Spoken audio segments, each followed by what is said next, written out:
चला तर मग आज आपण एक चटपटीत पदार्थ बनवणार आहोत। बघू शकता किती सुंदर आहे। तर त्यासाठी मी घेतलेले आहेत ब्रेडचे तुकडे।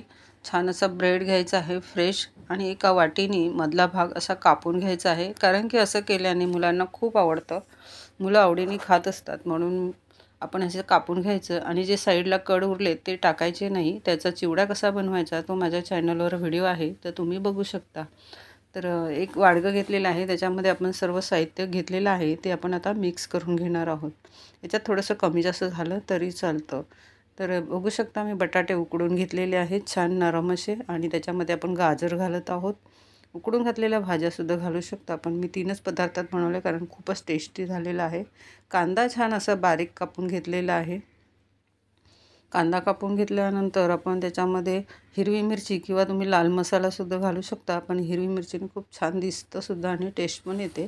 तर त्याच्यामध्ये मी घातलेलं आहे जिरा पावडर, धना पावडर आणि थोडीशी हळद। हे सर्व साहित्य आपण घालून घ्यायचं आहे आणि चवीनुसार आपण त्याच्यात मीठ घालायचं आहे। तर आता मीठ घालून झालेलं आहे। कोथिंबीर अजून थोडी जास्त घातली तरी चालेल। अशी छान असं मिक्स करून घ्यायचं आहे, एक गोळा करून घ्यायचा आहे एकजीव करून। आणि आता बघू शकता तुम्ही आपण बटाट्याचं काप घेतलेलं आहे आणि त्याच्यावरून आपण हे छान असं पसरवून लावायचं आहे। कमी जास्त लावू शकता, थोडं कमी असेल तर छान खरपूस होतं।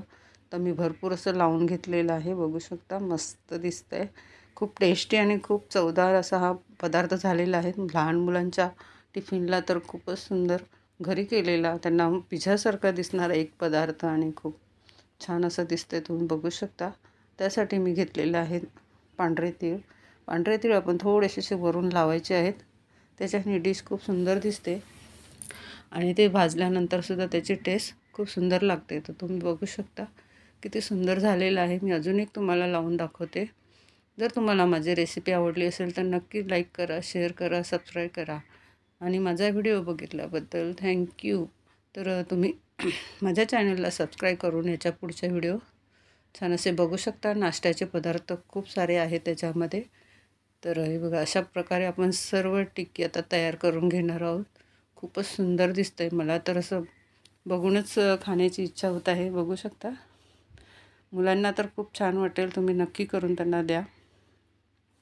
ह्याच्यामध्ये एक टीप आहे की भरपूर तेलामध्ये हे तळायचं नाही आहे, कारण तो ब्रेड आहे तर ब्रेड पूर्ण तेल खेचून घेऊ शकतो। म्हणून आपण चमच्याने थोडं थोडं तेल घालूनच आपण हे फ्राय करायचं आहे आणि उलट्या साईडने घातलेलं आहे, कारण सरळ घातलं तर खालच्या बाजूला जर ते पाव आहे तो पाव पूर्ण तेल खेचून घेणार। म्हणून मी उलट्या साईडने घालून घेतलेलं आहे आणि पुन्हा लागलं तर आपण थोडं थोडं तेल घालायचं आहे।